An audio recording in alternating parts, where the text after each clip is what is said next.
Hey everyone, welcome back to my YouTube channel. अगर आपको मेरी वीडियोस पसंद है तो प्लीज़ एक लाइक, कमेंट और सब्सक्राइब कर जरूर बताना आपको ये कैसा लगा। तो चलो हम आज का पार्ट स्टार्ट करते हैं। तो पिछले पार्ट में हमने देखा था वांग जी ने विंग को पसंद कर लिया था और उसकी पूरी फैमिली विंग के लिए रिश्ता मांगने आई थी।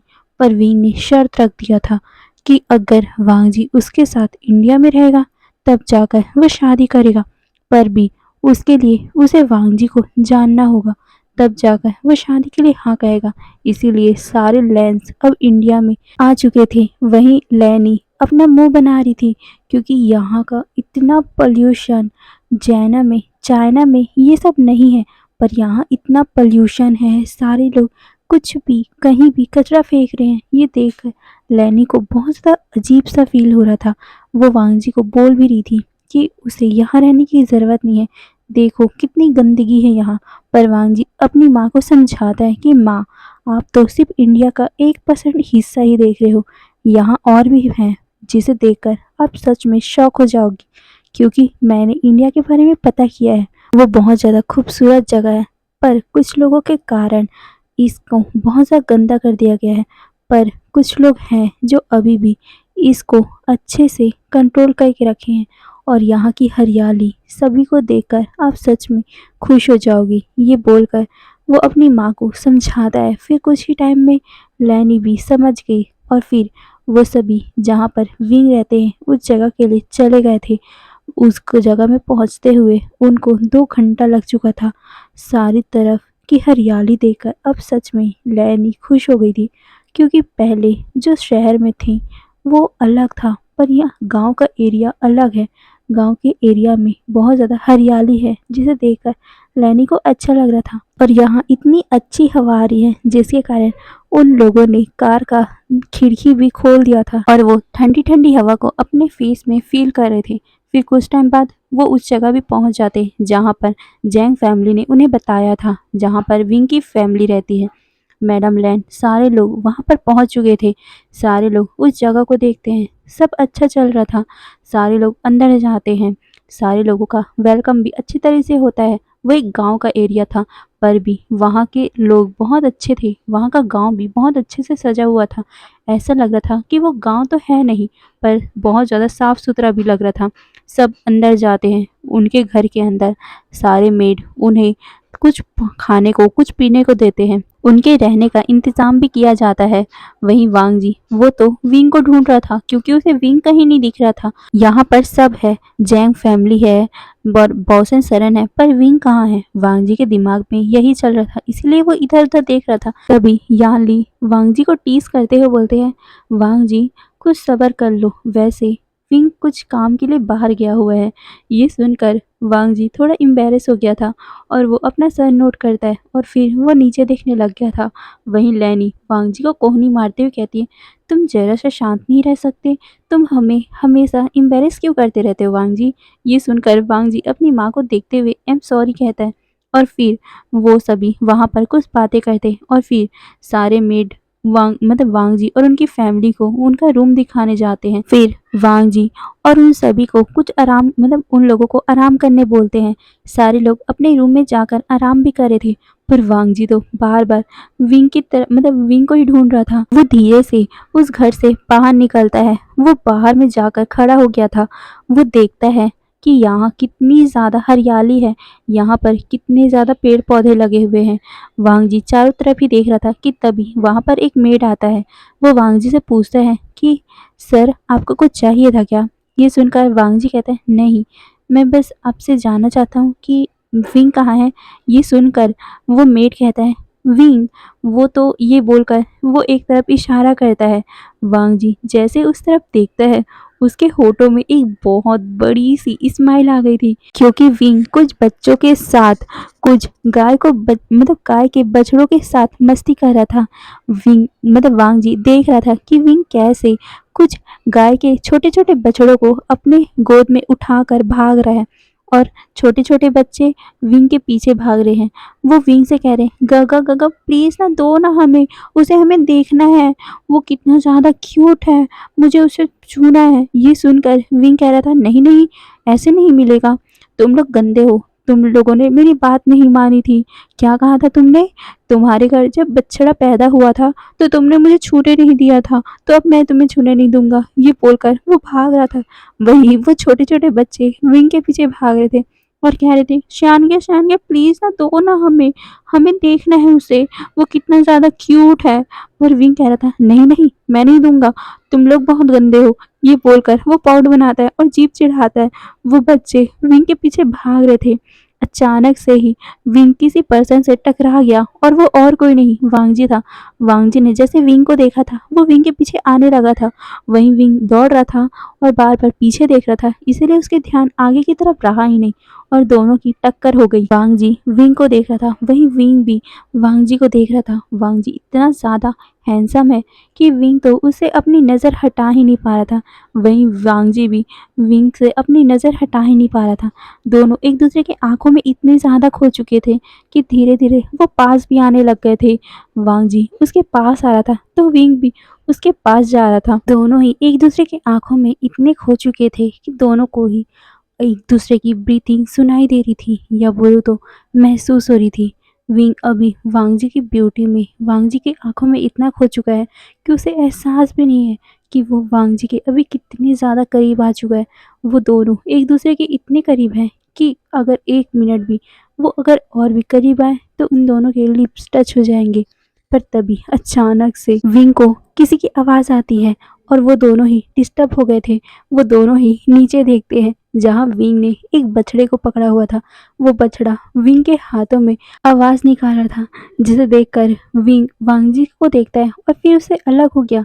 वहीं वांगजी उस बछड़े को कर्ज कर रहा था कि क्यों उसने आवाज़ निकाली। अगर वो आवाज़ नहीं निकाला होता तो अभी उसे विंग को किस करने का मौका मिल जाता। पर रहने दो, ये बोलकर वो विंग को देखता है। विंग भी नर्वस हो गया था। वो ऐसा कैसे कर सकता है? वो सबकी तरफ देख रहा है, वहाँ पर कितने सारे बच्चे हैं और वो बच्चों के सामने ये सब कर रहा है। छी! ये बोलते हुए वो अपने मन में अपने आप को कर्ज कर रहा था और फिर वो वांगजी को गुस्से भरी निगाह से देखता है और फिर वो वांगजी को इग्नोर करके उन बच्चों के पास आकर उस बछड़े को उनके पास छोड़कर कहता है कि अब मुझे जाना पड़ेगा, ओके? ये बोलकर वो बच्चों के सर पे हाथ फिराता है और फिर वो वांगजी को इग्नोर करके अपने घर की तरफ जाने लग गया था। वहीं वांगजी जब देखता है कि विंग भी घर की तरफ जा रहा है, वो भी जल्दी-जल्दी विंग का पीछा करने लगा। वो विंग से बातें करते हुए कहता है, "विंग कैसे हो? मैंने तुम्हें बहुत याद किया। क्या तुमने मुझे याद किया? मैं तुम्हें इतना याद कर रहा था कि मुझे मन कर रहा था कि मैं उसी दिन तुम्हारे पास आ जाऊँ। पर मम्मा-पापा ने मुझे बोला था कि आज ही जाएँगे, तभी देखो मैं आज पहली फ्लाइट से ही यहाँ आ गया तुमसे मिलने। क्या तुम्हें मेरी याद नहीं आई?" ये सुनकर विंग रुकता है और वो वांगजी को देखते हुए कहता है, "वैसे मुझे याद क्यों आएगी? मैं तो आपको अच्छे से जानता भी नहीं हूँ, तो मैं ऐसे अनजान लोगों को याद नहीं करता।" ये बोलकर वो मुँह बनाता है और फिर वो वहाँ से जाने लगा था। पर वांगजी उसके पीछे आते हुए बोलता है, "अब हम अनजान कहाँ हैं? वैसे भी अब तुम्हारी मेरे से शादी होने वाली है और रही हम दोनों को एक दूसरे की जानने की, तो तुम तो अब मुझे जान ही जाओगे।" ये बोलकर वांगजी एक बनी सा स्माइल दिखाता है। पर विंग अपना आई रोल करके जल्दी-जल्दी से जा रहा था।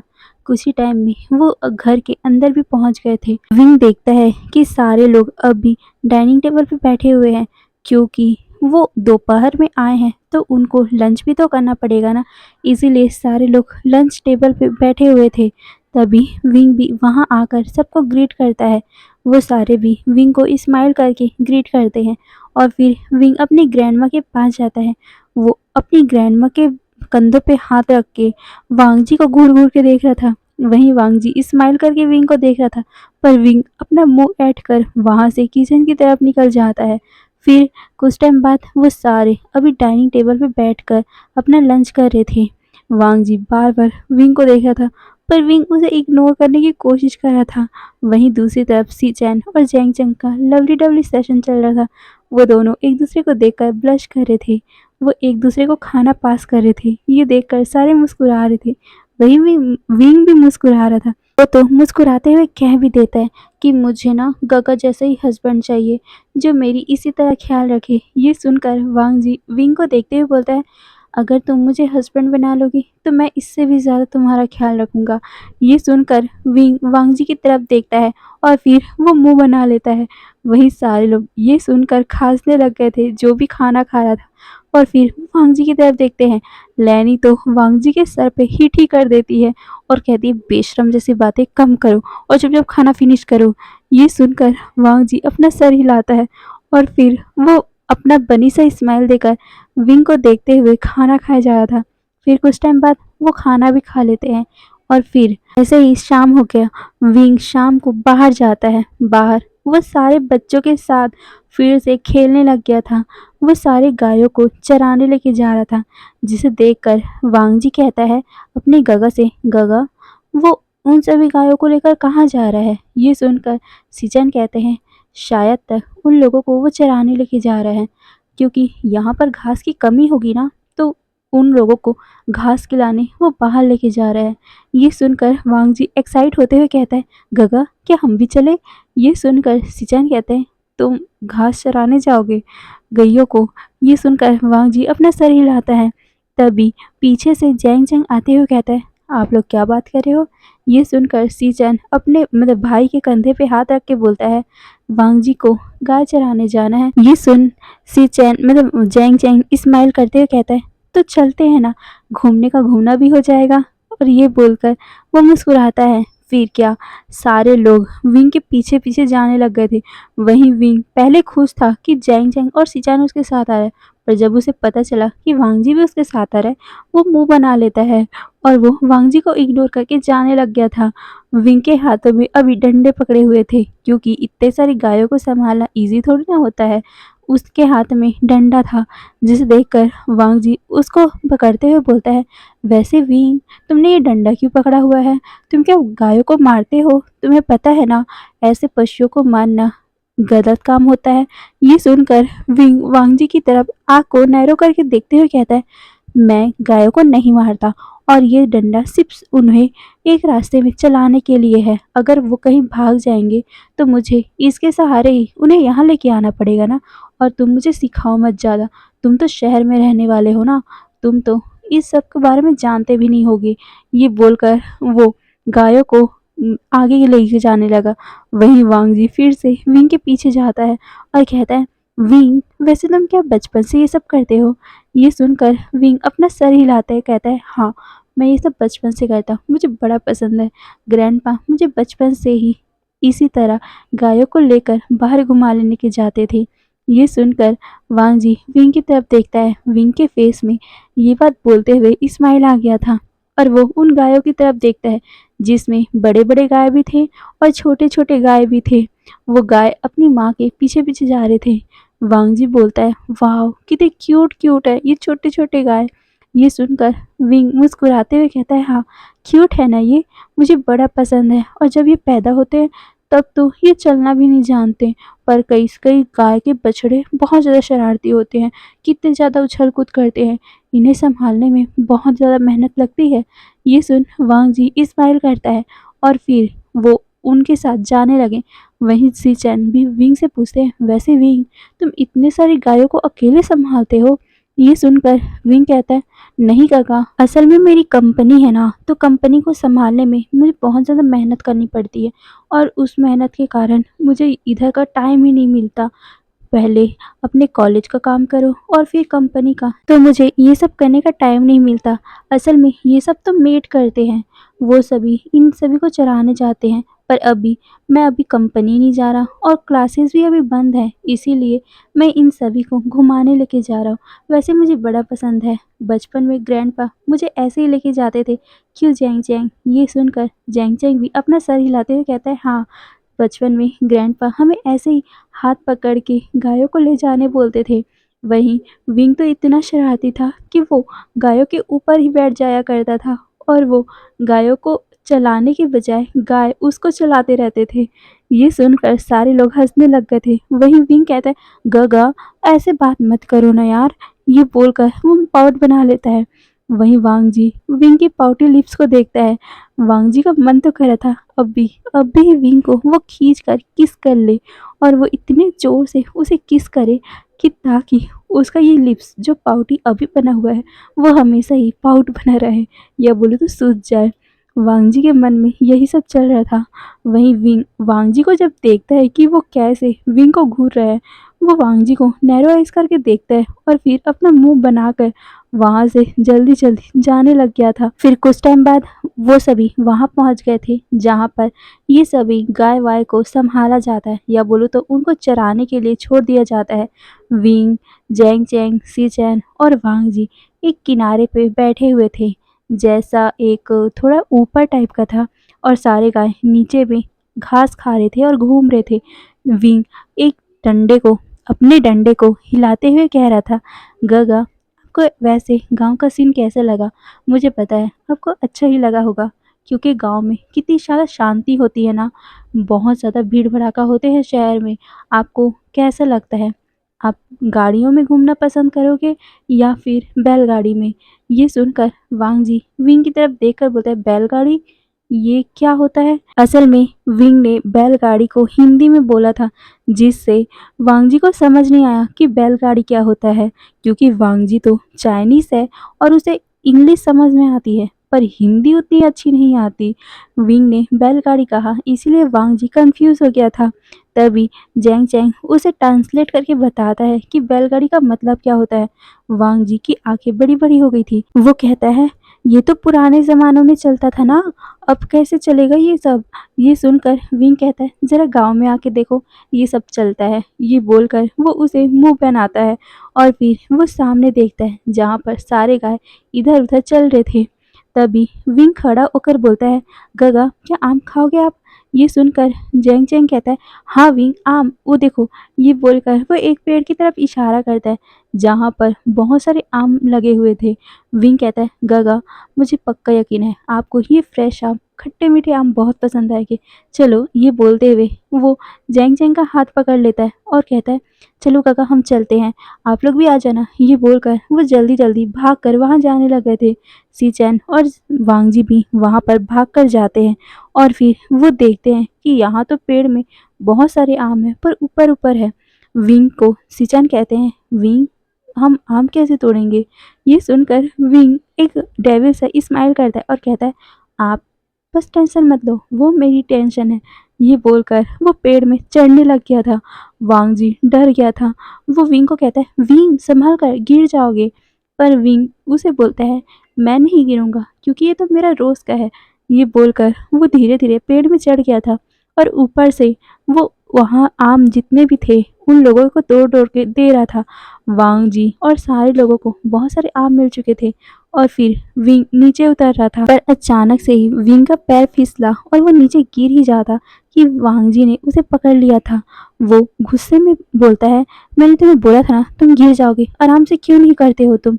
ये सुनकर विंग आउट बना लेता है और फिर वो कहता है, हाँ हाँ मैं समझ गया, वैसे भी ये मेरे साथ पहली बार नहीं हो रहा है, मैं बहुत बार गिर चुका हूँ। ये बोलकर वो वांग जी की गोद से उतर जाता है और जितने भी वहाँ पर आम गिरे हुए थे वो सबको लेकर वहाँ पर चले जाते हैं जहाँ पर वो पहले बैठे हुए थे, और वहाँ पर बैठकर वो खट्टे खट्टे आम को खाने लगे थे। वहीं वांग जी विंग को देख रहा था जो चटकारे लगा लगा के उस आम को खा रहा था। वांग जी के मुंह में पानी आ रहा था ये देखकर कि विंग किस तरह खट्टे आमों को अपनी आंखों को बंद करके खा रहा है। वांग जी कहता है, क्या ये सच में इतने अच्छे हैं? ये बोलकर वो एक उठा लेता है और वो खाता है, पर जैसे उसने खाया था उसका मुंह इतनी अजीबो तरीके से बन रहा था जिसे देखकर विंग तो पूरी तरह हंसने लगा था। वो हंसते हुए बोलता है, ओ माय गॉड, तुम्हारा फेस देखो, मुझे तो मोबाइल लाना चाहिए था, मैं तुम्हारा फोटो क्लिक करता हूँ और बाद में तुम्हें उसी से चिढ़ाता। ये बोलकर वो हंसे जा रहा था। वहीं वांग जी जैसे अपने एक बाइट को खत्म करता है वो विंग की तरफ देखकर बोलता है, ये कितना ज़्यादा खट्टा है, आप लोग कैसे खा रहे हो इसे? ये सुनकर सी चैन मुस्कुराते हुए बोलते हैं, वांग जी इसमें हमारी आदत नहीं है इसलिए हमें ज़्यादा खट्टा लग रहा है, शायद उन्हें आदत हो गई इसका। ये सुनकर वांग जी अपने गगा को देखकर नोट करता है। उसके बाद सारे लोग वहां से उठकर जाने लगते हैं। विंग सभी गायों को लेकर वापस घर आता है। सारे लोग वापस घर में जाते हैं, फ्रेश होते हैं और फिर बाहर आते हैं। सीचैन, वांग जी सारे लोग अभी अपनी फैमिली के साथ बैठे हुए थे। तभी विंग एक ट्रे में कच्चे आमों को काट कर साथ में उसे नमक और मिर्ची लगाकर वो सबके पास लाता है। सारे पहले विंग को देखते हैं और वहीं मैडम यू तो बहुत ज़्यादा ही एक्साइट हो गई थी। वो कहते, कच्चे आम तुम लोगों को ऐसे मिला? ये सुनकर विंग कहता है, मैंने तोड़ा है, आप लोगों को पसंद आएगा इसीलिए। ये बोलकर वो मुस्कुराता है। सारे लोग एक दूसरे के फेस को देखते हैं क्योंकि मैडम मतलब लैनी, साथ में लैन कुरैन, चिंगेंजुन ये सब कभी भी खट्टे आम नहीं खाए थे। पर जैसे ही उन्होंने एक बाइट लिया, उनका इतना बुरी तरह से मुंह बन रहा था, वो इतनी जोरदार से खट्टी आवाज़ निकालते हैं कि विंग तो दांत फाड़ फाड़ के हंस रहा था। वहीं लैन कुरैन एंड चिंगन जुन ने तो वो आम को छोड़ ही दिया था। पर लैनी और मैडम लैन को ये पसंद आता है तो उन्होंने फिर से खाना स्टार्ट कर दिया था। वांग जी अपनी माँ को देखते हुए कहते हैं, माँ आप ये कैसे खा सकते हो? ये कितने ज़्यादा खट्टे हैं, मेरे दांतों में दर्द हो गया था, आप ये कैसे खा रहे हो? ये सुनकर लैनी उसको बताती है कि ये खट्टा चीज़ बहुत अच्छा होता है सेहत के लिए और साथ में प्रेगनेंसी के टाइम तो ये बहुत ज़्यादा अच्छा होता है। तुम्हें नहीं पता, जब तुम मेरे पेट में थी तब मुझे कितना सारा खट्टा खाने का मन करता था, पर वहाँ तो ज़्यादा खट्टे होते भी नहीं थे। पर ये वाला अगर उस टाइम मिलता ना तो मैं बता नहीं सकती मैं कितनी ज़्यादा खुश होती। तुम्हें पता है, अगर फिर से मुझे ये सब खाने को मिला ना, मैं तो इसकी पूरी पेड़ ही उठा के ले जाऊंगी। ये सुनकर विंग मुस्कुराते हुए कहता है, ले जाओ। ये बोलकर वो लैनी की तरफ देखता है। लैनी कहती है, क्या सच में मैं इसको पेड़ ले जा सकती हूँ? विंग कहता है, हाँ आप ले जा सकते हो। वैसे हमारे इस गांव में बहुत सारे आम के पेड़ हैं, वो छोटे छोटे भी हैं, आप उसे ले जा सकते हो। ये सुनकर लैनी कहती है, तो मैं जाने के टाइम इसे पक्का ले जाऊंगी। ये बोलकर वो विंग को देखती है। उन दोनों का बॉन्डिंग भी एक दिन में ही अच्छा हो गया था। फिर क्या, वो रात में उन लोग खाना खाते हैं, खाना खाने के बाद वापस रूम में जाके सो गए थे। फिर अगले दिन से उन लोगों ने शॉपिंग करना स्टार्ट कर दिया था क्योंकि सिर्फ एक ही सप्ताह बचा हुआ था जैंग चैंग और शिनन की शादी को। वो सभी तैयारी करे थे और अभी सारे शहर जाते हैं। जैंग फैमिली और लैन फैमिली पूरे शहर जाते हैं, साथ में विंग भी गया हुआ था। विंग और सारे लोग अपना शॉपिंग कर रहे थे अपना। वैसे तो मेन जो शादी का अटायर था वो लोगों ने चाइना से ही ला लिया था क्योंकि वो ट्रेडिशनल कपड़े थे, इसीलिए उन्होंने चाइना से लाया था। पर इंगेजमेंट का और जो जो उनकी हल्दी वल्दी का, हाँ इंडियन शादी है, इंडिया में हो रहा है, इसीलिए उन लोगों ने हल्दी, संगीत ये सब भी रखा हुआ था और ये सब हमारे विंग का प्लान था। सारे लोगों ने अपना अपना कपड़ा डिसाइड कर लिया था। वहीं विंग कुछ भी चूज़ नहीं कर पा रहा था क्योंकि यहाँ पर इतने सारे थे। विंग जैंग चैंग को देखते हुए बोलता है, जैंग चैंग मुझे बताओ ना ये कौन से अच्छे हैं? ये पर ये नहीं, ये अच्छे हैं। ये बोलकर वो बहुत सारी दिखा रहा था। जैंग चैंग तो इरिटेट ही हो रहा था। तभी लैनी विंग को एक कपड़ा पिक करते हुए बोलती, देखो ये कपड़ा। ये सुनकर विंग कहता है, वाह, मुझे तो अंदाज़ा भी नहीं था कि आपकी चॉइस इतनी अच्छी होगी। ये बोलकर वो लैनी के पास जाता है। लैनी भी मुस्कुरा रही थी। असल में कुछ ही दिनों में विंग और लैनी का रिश्ता बहुत अच्छा हो गया था। पहले लैनी को गुस्सा था क्योंकि विंग के कारण वांग जी इंडिया में रहने को माना है, पर विंग का नेचर देख के लैनी खुद ही उसके प्यार में पड़ गई है। इसीलिए तो वो विंग को इतना पैम्पर कर रही है। वांग जी से ज़्यादा लैनी तो विंग के पास रहती है और विंग को अपना बेटे जैसा मानती है। ये सब देखकर वांग जी पाउट बनाते हुए कहता है, माँ आप मेरी माँ हो या उसके? आप कैसे मुझे इग्नोर करके विंग से बातें कर सकते हो? मैंने आपसे पहले पूछा था ना कि मुझ पे कौन सा कपड़ा अच्छा लगेगा, पर आपने मुझसे पहले विंग को बता दिया। ये बोलकर वो पाउट बना लेता है। लैनी उसको कानों को मोड़ते हुए कहती है, तुम्हारे पास इतने ज़्यादा कपड़े हैं और वैसे तुम पहले जब मैं तुम्हारे लिए कपड़े लेके आती थी या फिर मैं चूज़ करती थी तब तुम क्या बोलते थे? तुम बड़े हो गए हो, तुम्हें ऐसे कपड़े मैं चूज़ करूं वो अच्छा नहीं लगता, तुम खुद से चूज़ करते थे ना। तो आज क्या हुआ, जब मैं विंग के लिए चूज़ कर रही हूँ तो तुम्हें क्यों जेलसी हो रही है? ये बोलकर वो वांग जी के कानों को मरोड़ने लगी थी। वहीं वांग जी और लैनी का ये छोटा मोटा नोकझोंक देखकर विंग मन में बहुत ज़्यादा मुस्कुरा रहा था। वो तो बहुत ज़्यादा हँसने भी लगा था और कह रहा था, हाँ आंट, इसे ऐसे ही तंग करो, हाँ, इसे ऐसे ही पनिश करो, ये मुझे बहुत ज़्यादा परेशान करके रखता है हर बार। ये बोलकर वो बहुत ज़्यादा हँस रहा था। वांग जी विंग की तरफ देखता है और वो पाउट बनाते हुए कहता है, आप दोनों एक जैसे ही हो। ये बोलकर वो लैनी से अपना कान छुड़वाता है और कहता है, ठीक है, आप दोनों एक हो गए ना, ठीक है, मैं अब यहाँ से जाता हूँ। ये बोलकर वो वहाँ से जाते हुए कहता है, बस मेरे दोस्त सुयांग को आने दो, फिर मैं आपको बताता हूँ। ये बोलकर वो पैर पटकते हुए वहाँ से निकल गया था। वहीं विंग और लैनी हंसने लग गए थे। फिर लैनी और विंग बहुत सारे कपड़ों को देखते हैं। वो दोनों की चॉइस एक जैसे ही थी। लैनी जिसको बोलती, विंग भी उसी को ही टच करता। दोनों हंसने लग जाते थे। वहीं वांग जी दूर से ये सब देख रहा था, उसे अच्छा लग रहा था। कम से कम विंग उसके साथ ना सही पर उसकी मदर के साथ तो अच्छा कंफर्टेबल है। क्या पता विंग को उसकी मदर पसंद आ गई तो उसकी मदर के कारण वांग जी के साथ शादी हो गई। तो यही सोचकर वांग जी मुस्कुरा रहा था और फिर वो भी अपने लिए कपड़े चूज करता है और फिर वो सभी घर के लिए जाने लग गए थे कि तभी विंग अचानक से कार को रुकवा देता है। लैनी कंफ्यूज थी, बाकी लोग भी कंफ्यूज थे, पर विंग और जैंग जैंग बहुत ज़्यादा एक्साइट होकर कहते, माँ गोलगप्पे। ये सुनकर सारे लोग गोलगप्पों की तरफ देखते हैं। वह ठेले में गोलगप्पे वाला था, मतलब कि गोलगप्पा बेच रहा था। वांग जी कंफ्यूज था, गोलगप्पे ये क्या होता है, पर वो कुछ नहीं सोचता और फिर वो विंग को देखता है। विंग जैंग जैंग कैसे वहाँ गोलगप्पे पास जा रहे थे और वो कैसे लैनी को भी बुला रहे थे, मैडम लैन को भी बुला रहे थे। और मैडम यू भी उनके साथ पहुंच गई थी। फिर सारे जितने भी लेडीज थे या बोले जितने भी ओमेगा थे, वो गोलगप्पे को एक बार खाते हैं और वो खाते ही इतना ज़्यादा मुंह बनाते हैं जैसे उन लोगों को स्वर्ग ही मिल गया हो। वांग जी, सी चैन और जितने भी अल्फा थे वो उन लोगों को देख रहे थे कि ऐसा क्या खा लिया उन्होंने जो इतना अच्छा मुंह बना रहे हैं। वांग जी और सी चैन भी क्यूरियस हो गए थे, वो भी उनके पास जाते हैं और फिर वांग जी विंग के प्लेट से ही एक गोलगप्पा उठाकर खा लेता है। वांग जी की ऐसी हरकत देखकर विंग उसके कंधे पे मारते हुए कहता है, तुमने मेरा क्यों खा लिया, तुम अपना ले सकते थे ना। पर वांग जी खाते हुए कहता है, अरे एक ही की बात तो है, इतना क्या अच्छा है इसमें। ये बोलकर वो खाया जा रहा था। विंग मुंह बनाता है और फिर दूसरा जब गोलगप्पा उसके प्लेट में आता है, उसके खाने से पहले ही वांग जी उसे उठा लेता है, जिसे देखकर विंग का मुंह बन गया था और वो फिर से वांग जी को गुस्से भरी निगाह से देखता है। कितना ज़्यादा गुस्सा आता है ना कि अपने प्लेट से कोई मनपसंद चीज़ को उठा ले जाए।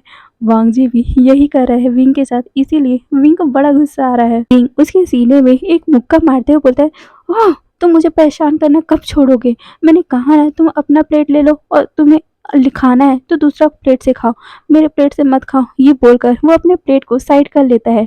वहीं जैंग चैंग भी यही कर रहा था क्योंकि सी चैन भी जैंग चैंग के प्लेट से उठा के खा रहे थे, पर वो दोनों एक दूसरे से प्यार करते हैं इसीलिए सी चैन उसके प्लेट से निकाल निकाल के खा रहे हैं।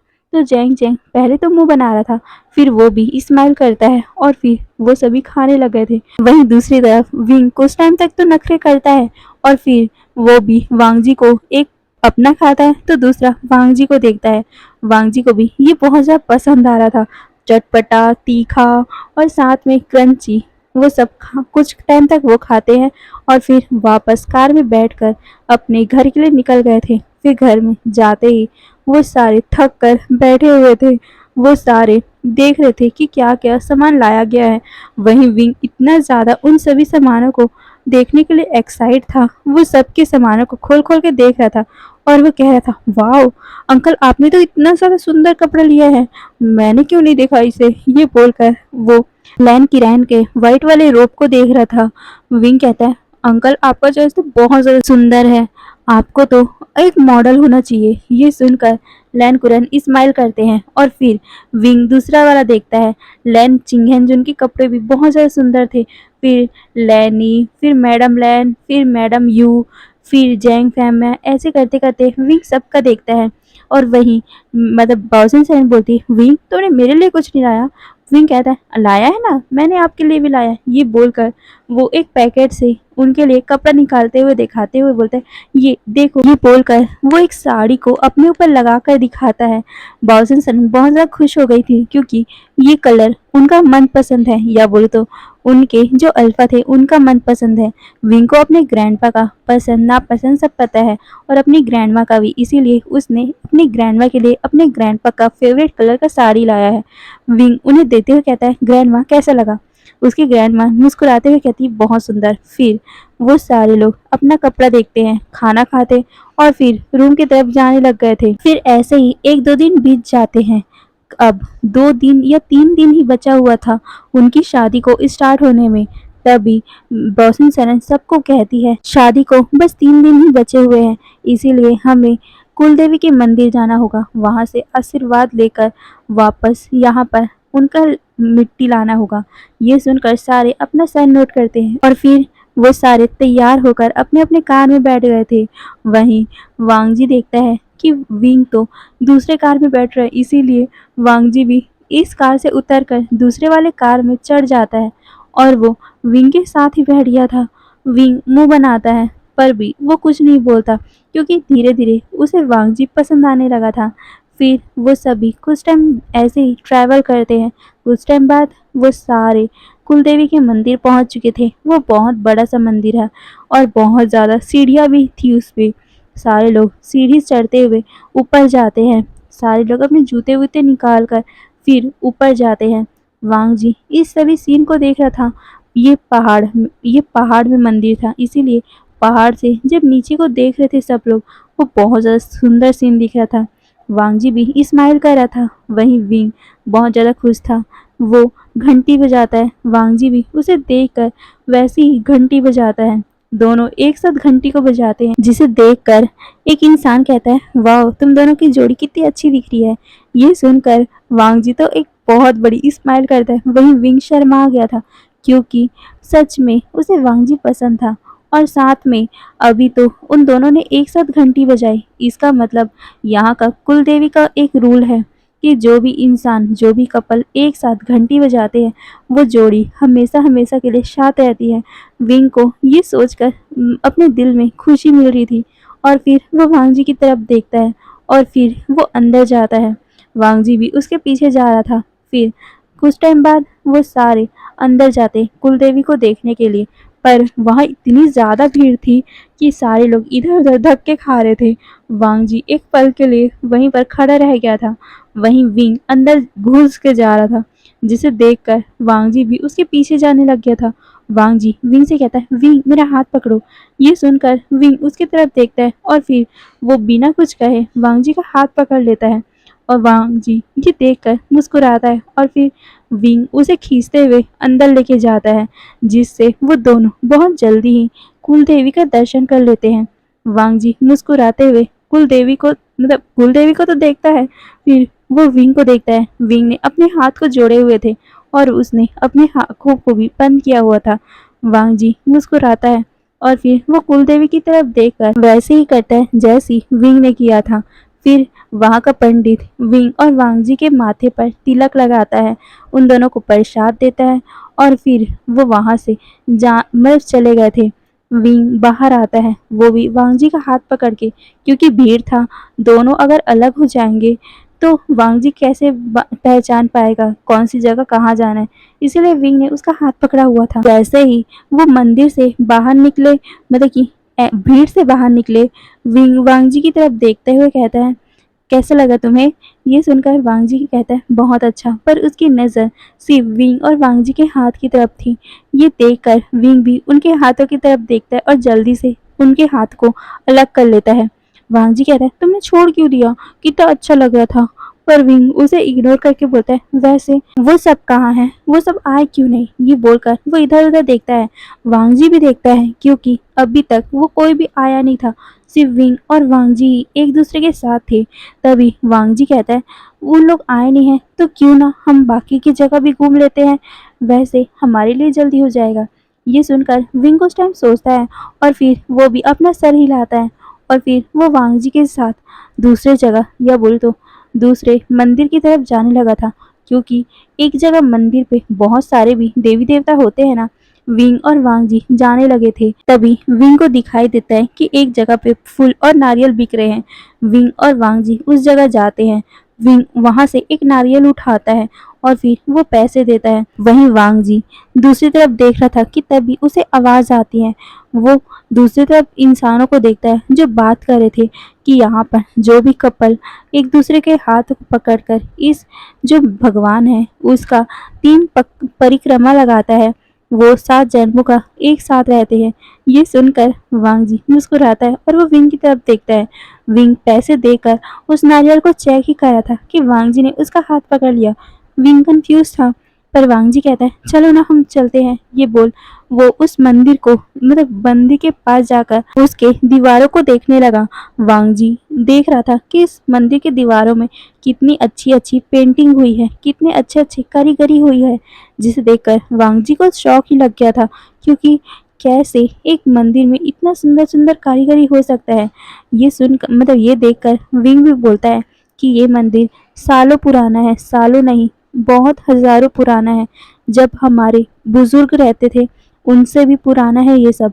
ये सुनकर वांग जी कहता है अरे वाह, यहाँ तो बहुत अच्छे अच्छे कारीगर है।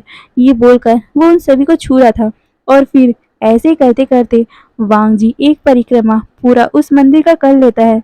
विंग भी उसे कुछ ज्यादा इसे रिएक्ट नहीं करता, क्योंकि उसे लग रहा था कि वांग जी बस ये सब देख रहा है। फिर वांग जी कहता है ओह शिट, मैंने तो अच्छे से ध्यान ही नहीं दिया। विंग क्या एक बार हम और चले? ये सुनकर विंग कहता है हाँ ठीक है, क्योंकि वो सभी आए नहीं है ना। विंग भी अपना सर नोट करता है और फिर वो वांग जी के साथ फिर से उसका एक और परिक्रमा करता है। और फिर वांग जी कहता है अरे यार, वो अभी तक आए नहीं है। विंग चलो एक बार हम ना इस पूरे मंदिर में जितने भी मूर्ति बने हुए हैं मैं उनका फोटो खींचना चाहता हूँ, चलो ना। ये बोलकर वो फिर से विंग का हाथ पकड़ लेता है और वो फिर से फोटो खींचते हुए उन सभी मूर्ति को देख रहा था। और वो फिर से तीसरी परिक्रमा उस मंदिर का ले लेता है। विंग को ज़्यादा कुछ आइडिया नहीं था कि वांग जी कर क्या रहा है, पर वांग जी के मन में बहुत ज़्यादा ही खुशी हो रही थी कि उसने 3 परिक्रमा इस मंदिर के पूरे कर लिए। अब वो विंग के साथ 7 जन्मों तक रहेगा और वो कभी भी अलग नहीं होगा। फिर जैसे ही तीसरी परिक्रमा पूरी हुई, विंग और वांग जी मंदिर में जो देवी था उसके पास जाते हैं। वहां पर वो माथा टेकते हैं और फिर वहां पर विंग देखता है कि यहाँ सिक्का चिपकाने वाला भी है। विंग अपने जेब से एक सिक्का निकालता है और फिर वो उस सिक्के को वहां पर लगाने लगा, पर अचानक से वो सिक्का नीचे गिरने वाला था। पर इस बार वांग जी ने भी विंग के साथ साथ अपना थंब उस सिक्के पे रखा दिया, जिससे वो सिक्का वहां पर चिपक गया था। विंग वांग जी की तरफ देखता है और फिर वो मुस्कुरा देता है। वांग जी भी उसके तरफ देखकर मुस्कुरा देता है और फिर वो लोग बाहर जाते उससे पहले ही उसे दिखता है कि सारे उसके फैमिली मेंबर भी वहीं आ रहे हैं। ये देखकर वो दोनों वहीं खड़े हो गए थे और फिर वो उसके फैमिली मेंबर वहां पूजा करते हैं। और फिर वो मंदिर के पीछे एरिया में जाते हैं जहाँ पर कुछ देवी देवता रखे हुए थे। सारे लोग वहां जाते हैं। एक पंडित उनके साथ जाकर कुछ मंत्र पढ़ता है और फिर वहां के मिट्टी को कोड़ता है, जिससे उसके हाथों में कुछ मिट्टी आ गए थे।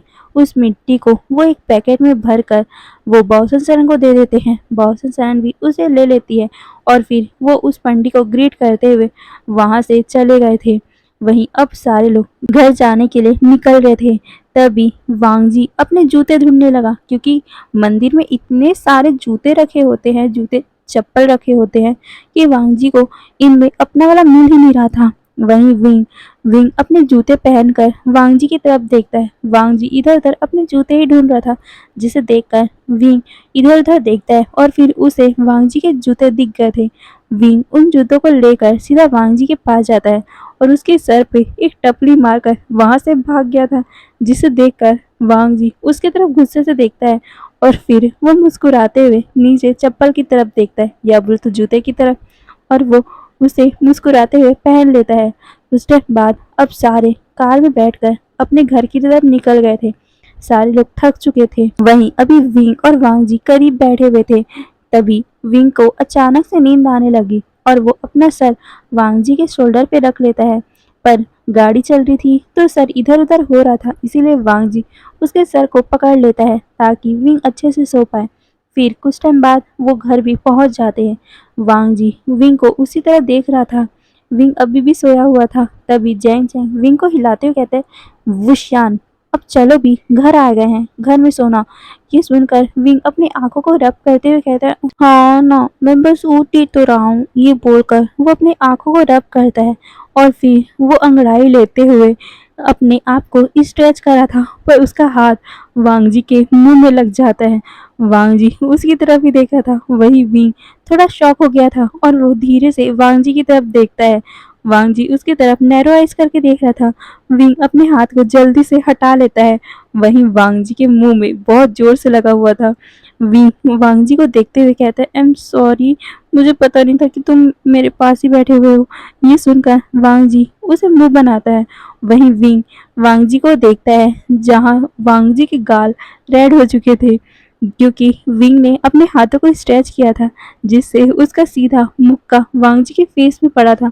वांग जी के गालों में रेड निशान पड़ चुके थे, इसीलिए विंग उसे अपने हाथों से नरम नरम से सहला रहा था, जिसे देखकर वांग जी को कुछ अलग से ही फील हो रहा था। वो विंग को देख रहा था। वो विंग से कहता है, ऐसा मत करो, देख लो तुम अपने अल्फा को ट्रिगर कर रहे हो। ये सुनकर विंग की आंखें बड़ी बड़ी हो गई थी और वो जल्दी से वांग जी को सेमलेस बोलकर वहां से भाग गया था। वांग जी भी मुस्कुराते हुए बाहर निकलता है और फिर वो खाना वाना खाकर अपने अपने रूम में जाकर सो गए थे। वहीं विंग आज जो भी कुछ हुआ उसे सोच सोच कर बहुत ज़्यादा मुस्कुरा रहा था। उसे याद आ रहा था कि हाँ, जब वो परिक्रमा कर रहा था तब तो उसे यकीन नहीं हो रहा था कि मतलब कुछ भी एहसास नहीं हुआ कि वांग जी वही कर रहा है। पर जब उसने सुना था सी चैन और जैंग चैंग को एक पंडित कह रहा था कि आप दोनों की शादी होने वाली है तो आप इसके 3 परिक्रमा कर लो, फिर आप लोग 7 जन्मों तक एक साथ रहोगे। तब जाकर विंग को याद आया था कि हाँ, वांग जी ने भी वही किया था। ये सोच सोच कर विंग बहुत ज़्यादा ब्लश कर रहा था। फिर वो ऐसे ही सोचते सोचते सो गया था। अगली सुबह फिर ऐसे ही दिन बीतता है। वांग जी के प्रति विंग का अट्रैक्शन बढ़ते जा रहा था। फिर 1-2 दिन ऐसे बीत गया। अब मेहमान उस घर में आने लगे थे। अब शादी की रस्में भी स्टार्ट हो गई थी। वही सब सजावटें भी चालू हो गई थी। सारे लेडीज वहां पर हल्दी पीसने लग गए थे। सी चैन और जैंग चैंग बहुत ज्यादा खुश थे एक दूसरे को देखकर, क्योंकि 1-2 दिन के बाद ही वो दोनों फाइनली मैरिड हो जाएंगे। सी चैन और जैंग चैंग को अभी अलग अलग रूम में रखा जाता है, क्योंकि मतलब अलग अलग जगह में रखा जाता है, क्योंकि शादी के 1-2 दिन पहले उन लोगों को नहीं देखना एक दूसरे को। फिर क्या, दोनों को एक पर्दे के मतलब आगे पीछे बैठाया जाता है ताकि वो दोनों एक दूसरे का फेस ना देख सके। और फिर वहां पर उन लोगों को हल्दी लगाया जाता है। सिचन पहले बहुत ज्यादा शौक थे कि हल्दी भी लगाना होगा, पर उन्हें अच्छा भी लग रहा था क्योंकि ये सभी मस्ती कर करके कर रहे थे, लगा रहे थे। वहीं जैसे ही उन लोगों की हल्दी कंप्लीट हुई, विंग भी उन लोगों को हल्दी लगाता है और फिर एक हल्दी का अपने हाथों में मल कर वो मैडम लैन को और लैनी को लगा देता है और फिर मैडम यू को भी लगा देता है। वो सारे भी उनके साथ मस्ती करने लगे। वहीं विंग अपने हाथों में हल्दी पकड़ के सारे अल्फाओं को, जितने भी उनकी फैमिली में थे, जैंग फैमिया, साथ में लैन कुरैन चिंगन, उन लोगों को भी लगाते जा रहा था। और लास्ट में वो वांग जी के पास आता है और वांग जी अभी चुपचाप खड़ा हुआ था। वो हल्दी नहीं लगवाना चाहता था, पर जैसे ही विंग उसके पास आया और उसने उसके गालों को टच किया तो वांग जी उसे मना भी नहीं कर पाया और विंग ने उसके पूरे फेस पे हल्दी लगा दिया और वो वहां से भाग गया था। और जब वांग जी को एहसास हुआ कि विंग ने क्या किया है, वो भी एक प्लेट में जो हल्दी रखा हुआ था उसे अपने हाथ में उठाता है और वो विंग के पीछे भागने लगा था। वो लोग भागते भागते मैंशन के अंदर पहुंच गए थे। विंग भागते हुए इधर उधर छुप रहा था, वहीं वांग जी उसको पकड़ रहा था, पकड़ने की कोशिश कर रहा था। दोनों कुछ टाइम बाद एक रूम में आ जाते हैं। वांग जी विंग को कहते हैं, अब कहाँ भागोगे। ये बोलकर वो विंग का पीछा करने लगा। वहीं विंग खिलखिलाकर हंस रहा था और वो वांग जी से बचने की कोशिश कर रहा था। वांग जी उसके बहुत ज्यादा करीब आ गया था और वो उसे कमर से पकड़ लेता है जिससे विंग भाग ना पाए। वांग जी उसे कमर से पकड़कर अपने बहुत ज्यादा करीब कर लेता है और वो अपने एक हाथ से विंग के फेस में हल्दी लगाने लग गया। वहीं विंग अपने आप को बचाने की कोशिश कर रहा था, पर वो बचा ही नहीं पाया था क्योंकि वांग जी एक अल्फा है और साथ ही वो बहुत ज़्यादा स्ट्रॉन्ग अल्फा है, जिसके कारण विंग अपने आप को छुड़ा ही नहीं पा रहा था। वांग जी ने उसे कमर से पकड़ लिया था और वो उसके पूरे फेस में हल्दी लगा रहा था। फिर विंग जैसे छटपटा रहा था, वांग जी उसे अपने और भी ज़्यादा करीब कर लेता है। जो अभी तक उसने बैक से विंग को पकड़ा था, अब वो उसे घुमाकर अपने करीब कर लेता है और उसे वॉल पे पुश कर देता है। विंग तो शॉक ही हो गया था। वांग जी विंग को देखता है, वहीं विंग भी वांग जी को ही देख रहा था। फिर दोनों एक दूसरे की आंखों में खो गए और फिर वो दोनों कब करीब आ गए उन दोनों को ही पता नहीं चला और दोनों ने ही एक दूसरे के लिप्स को किस कर लिया। विंग अभी इनमें इतना ज़्यादा वांग जी की आंखों में खो चुका था कि उसे एहसास ही नहीं हुआ कि वो वांग जी को किस कर रहा है। हाँ, वांग जी और विंग एक दूसरे को किस कर रहे हैं। वो दोनों पूरे जहान से अलग अकेले रूम में एक दूसरे को किस कर रहे हैं। वहीं वांग जी धीरे धीरे अपने हाथ को विंग के कपड़ों में घुमाने लग गया, विंग की बॉडी में घुमाने लग गया, जिससे विंग किस के दौरान ही मौन कर देता है। ये सुनकर वांग जी तो और भी ज़्यादा डीपली उसे किस करने लगा और वो विंग के ब्रेस्ट को प्रेस कर देता है, जिससे विंग किस के दौरान बहुत ज़्यादा ही लाउडली मौन करता है। वो पूरी तरह पागल हो रहा था। वहीं वांग जी उसे किस किया जा रहा था, उसकी बॉडी पे हाथ फिराया जा रहा था। जब विंग को ब्रीथ लेने में थोड़ा प्रॉब्लम होता है, तब जाकर वांग जी उसे छोड़ता है, पर उसे छोड़ने का बिल्कुल भी मन नहीं था। वांग जी और विंग ने अपने अपने सर को एक दूसरे से लगा के रखा था। दोनों ही गहरी गहरी सांसें ले रहे थे, पर वांग जी ने अपने हाथों को विंग से नहीं हटाया था। उसने अभी भी विंग के बैक को पकड़ा हुआ था। विंग गहरी गहरी सांसें ले रहा था। उसे अब यह एहसास हुआ कि उसने अभी क्या किया। वो शॉकिंगली वांग जी को देखता है, वहीं वांग जी उसकी तरफ नशीली आंखों से देख रहा था। विंग को ये देखकर उसकी हार्ट बीट बहुत ज़्यादा तेज हो गई थी और वो वांग जी की तरफ देखता है। वांग जी उसके कानों के पास आता है और वो हल्का सा बोलता है, मुझे मुझे तो एहसास ही नहीं था कि मैंने जितना सोचा था उससे ज़्यादा तुम अच्छे हो। ये बोलकर वो उसके कानों को लिक कर देता है, जिससे पूरी विंग की बॉडी गूज़बम्प आ गई उसकी बॉडी में, साथ ही शिवर भी हो गई थी। विंग जल्दी से वांग जी को अपने आप से दूर करता है और वो वहाँ से बिना वांग जी को एक बार देखे भाग गया था। विंग जल्दी से भागकर उस जगह आता है जहाँ पर सारे लोग थे। वहीं उसकी दिल की धड़कन इतनी ज़्यादा तेज़ थी कि वो अपने दिल की धड़कन को काम करने की कोशिश कर रहा था।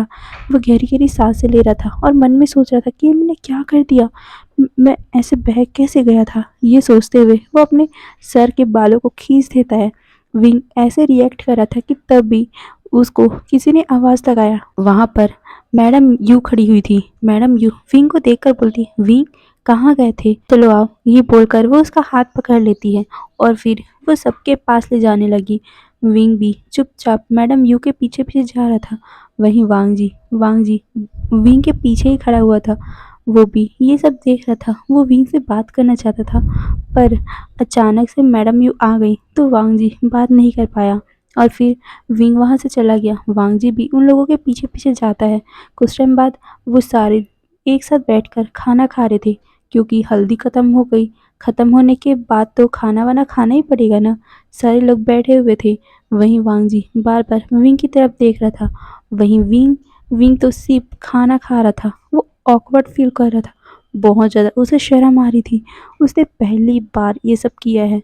उसे अंदाज़ा भी नहीं था कि वो ऐसे अपना कंट्रोल कैसे खो सकता है। और उसे तो वांग जी पसंद नहीं है ना। विंग के दिमाग में यही सब चल रहा था। वो कह रहा था कि मैं ये कैसे कर सकता हूँ, जब मुझे पता है कि हम ऐसा नहीं कर सकते शादी के बिना। मैंने कैसे कर दिया। यही सब बातें विंग सोच रहा था, पर वो कुछ भी नहीं कहता। तभी वहाँ पर आवाज़ आती, विंग। ये सुनकर विंग अपना सर ऊपर करके देखता है। जैंग चैंग विंग को देखकर बोलते हैं, कहाँ खोए हुए हो तुम, मैं तुम्हें कितनी टाइम से बुला रहा हूँ, पानी पास करो मुझे। ये सुनकर विंग अपना सर हिलाता है और जो पानी का बॉटल या बोलो तो पानी का जग विंग के पास रखा हुआ था, वो जैंग चैंग को पास कर देता है। जैंग चैंग कहता है, किस ख्वाबों में खोए हुए हो जनाब। ये सुनकर विंग अपना सर नाम में हिला कर बोलते, नहीं मैं बस सोच रहा हूँ। ये बोलकर वो इधर उधर कुछ सोचने लगा। तभी उसे याद आता है कि कल संगीत है ना। हाँ, वो कहता है, मैं बस सोच रहा था कि कल तुम्हारी संगीत है, तो हम उस संगीत को कैसे मनाएं। ये सुनकर सारे उस बात के लिए सोचने लग गए थे कि आखिर वो संगीत को कैसे मनाएंगे। फिर खाना खाने के बाद सारे अपने अपने रूम की तरफ जा रहे थे। वहीं वांग जी सिर्फ विंग से बात करना चाहता था, पर विंग तो उसे अवॉइड करके वहां से चला गया और अपने रूम की जाकर गेट को लॉक कर दिया था। वांग जी आज भी विंग से ढंग से बात नहीं कर पाया। हे गाइस, तो आज के लिए बस इतना ही। फिर कल के पार्ट में देखेंगे आगे क्या होगा। और फिर बाय बाय।